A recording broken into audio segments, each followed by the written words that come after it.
Hey, everybody, good evening and welcome to the Brevard Sports Network. And in case you haven't been paying attention, yesterday, today, the Major League Baseball draft took place. And over the last couple of years, we've had some outstanding players selected in the draft.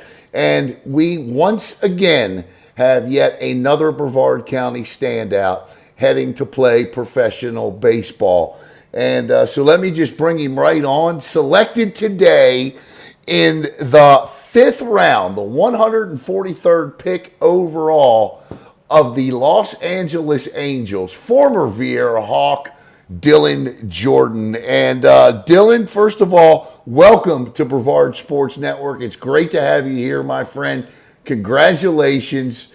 Okay, so you obviously kind of take me through this process a little bit. Like, you're committed to Florida State. So the first thing I'm going to ask you is this question. Will you be signing with the Angels organization or will you be going to Tallahassee? I'll be signing with the Angels.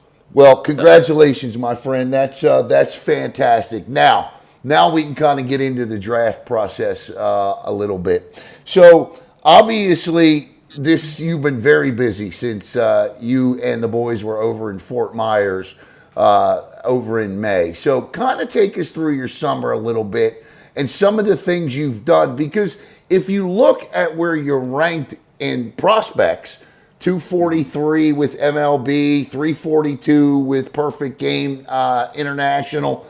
I mean, you really made a huge jump up that board. I heard some of the draft experts talking about. How did you do that this summer? I think it was kind of more about building connections. I mean, ever since the end of my senior season, I was kind of getting ready for the draft combine, and I had a lot of conversations with a lot of MLB teams leading up to the combine, and then even at the combine, I was having club interviews with some teams, and the Angels were actually one of them. So that's pretty cool, and I think me having that good connection with the Angels and them having a lot of interest in me kind of really sparked that pick for them. So. What obviously sitting in where we sit when we broadcast on Brevard Sports Network, we obviously sit behind all of these scouts.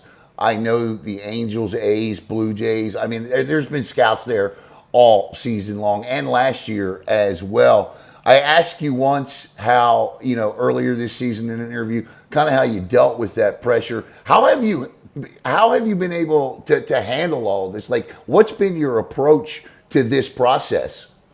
I think just having an open mind. I mean, going into the draft, I don't want to be like full set on signing with the team because you don't want to like sell yourself out too early. So I kind of just looked at it as like I had two good options to go with, whether it was FSU or signing with a pro team. So, what was the MLB Combine experience like? Not everybody gets to go, and so you performed very well there. What was it like for you? I mean, it was probably one of the best baseball experiences I've been a part of.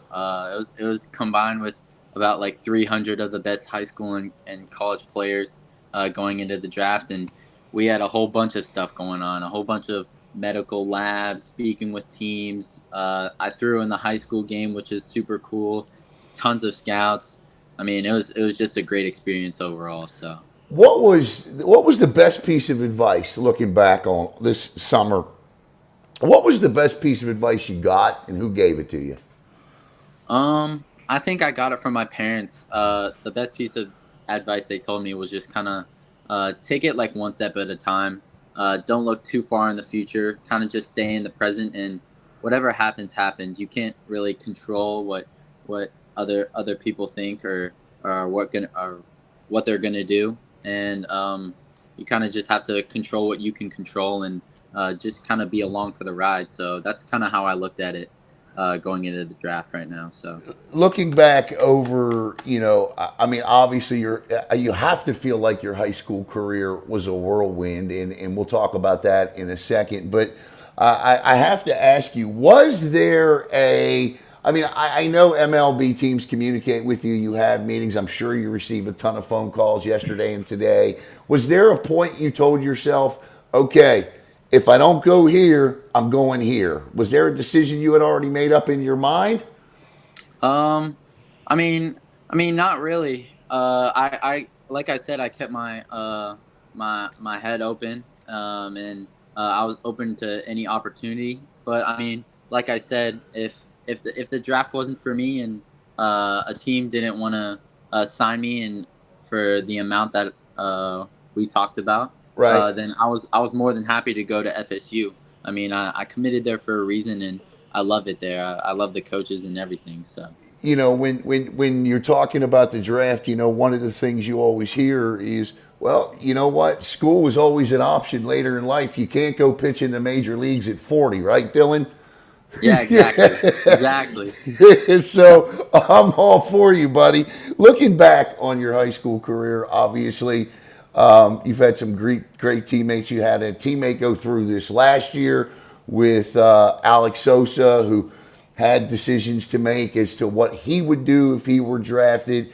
I think you're the third Vieira Hawk drafted behind Dave McKay, and I apologize, I can't remember the other Vieira Hawk that was drafted, but kind of take me, man. Looking back on your high school career, what stands out to you the most? Um, I'd probably say like my whole junior year. I think my junior year of high school of baseball is kind of when like my name kind of blew up, kind of with scouts, and that's how I kind of got my name out there. Kind of thankful for Sosa for having all those scouts at the games going to see him because I mean every single time I pitched they were all there. They all had their guns and. That kind of really built my popularity and being able to like be the ace for that team and even pitching in the Final Four against a top 10 team in the nation was just like it was a great experience and kind of built me a lot as a character and how I am as a pitcher. So And that wasn't just any top 10 team. That team had hit 60 home runs going into that last year. That was an incredible job, incredible performance that you delivered in that. Do you remember when you said you were pitching and you could just feel the velocity increase or the spin rate on your curveball just snap off like, at an incredible spin rate? When did it hit you? When did you know you really had a shot to do something like today?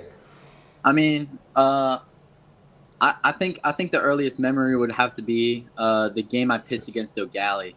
We beat them in like 5 innings, and I threw a no hitter that game and had like 12 Ks in 5 innings, and I was just out there dominating, and it just felt easy for me. And I mean, I'd probably have to say that time it just kind of clicked for me that You this do. could really take me to the next level. So. All right. So the next, well, the rest of your life is now going to be a whirlwind, Dylan. But for you, what happens next once you sign on the dotted line? And be sure to send us pictures of that because that's a really big deal. Mhm. What happens next for you? Um, I'm not really too sure yet. I'm flying out Saturday, to go get like physicals done with the Angels and start the post draft mini camp that they're doing next week to just see where everyone's at and uh whatever really they think is best for me. I'm gonna trust them and do whatever they kind of want me to do. So. What was the reaction? How did you watch the draft today? What did you do? Obviously, you had to have some inkling this was going to happen at some point for you today, based on all of the things that you've done and I'm sure the conversations you have. But what was the day like in your house when it popped up with the fifth or the 143rd pick in the fifth round? The LA Angels select, and then you hear your name. What happens next in your household? I mean, it was just me and my family, but it sounded like there was 100 people in there. Everyone was Sure. screaming and everyone was getting up, and it was just a crazy feeling. It didn't feel real, and I honestly can't describe it with words. Like I I thought I thought I was on cloud nine. It was crazy. So. It's all happened so fast, I'm sure, but I would ask you this. There are many outstanding baseball players in this county, and, obviously since 2018, I mean, the list of names, you and Eric Adler and Kyle Walters last year and Denenberg and Carter Stewart. I mean, the list goes on of great arms and talent in this county playing baseball. But for the guys in the future, the guys that have 20, 30 guns on them in the stands, and they're going to have a choice whether to go to college or sign on the dotted line. What advice do you have for them, Dylan? I'd probably just say have as much fun as you can and work as hard as you can. The only and control the things that you can control. Honestly, you can't control how many scouts come to your game. You can't control like plays in the field. You can only control how much work you put in and how you trust your work. So, I mean, that's what I would have to say. Just trust yourself and keep working no matter what. So. And I would guess that stick and be firm to your own belief system when you get to this point and believe in what you believe, right? Yeah, for sure. For sure. No Yeah. doubt. So, man, I'm like, it's All-Star game is tomorrow. Dylan, as we look at the All-Star game and you see a guy like Paul Skeens starting, who's a rookie, he's the youngest pitcher to start an All-Star game since Dwight Gooden. But you see how fast, Eric Adler's in Double-A and Kyle Walters, who went to Miami, is in Triple-A. And obviously you're a high school pitcher, and that's a different dynamic when it comes to major leagues. But when you look at the opportunity is real, and I know they always say it's long odds, but your stuff, man, has a chance to get you to the show. What do you feel like is your best pitch when you need it most? I mean, I'd probably have to say my slider. Yeah. I mean, I think when it's at its best, it's almost unhittable. I mean, this season, I could just tell. I mean, no one really made solid contact with it all year, and even over the summer against all these top guys, they were all having trouble with it too. So, I mean, I'd probably have to say my slider. I ran out of words. Matter of fact, Caleb made fun of me, Dylan, when you would pitch because I ran out of words to describe the break on your ball. And finally, I just used to have to say, I would laugh. You could literally hear me laugh, and I would go, just sick. And I'd say we'd be right back. And I would sit there in utter amazement of what I had just saw. Well, listen, Dylan, congratulations to you, to your family.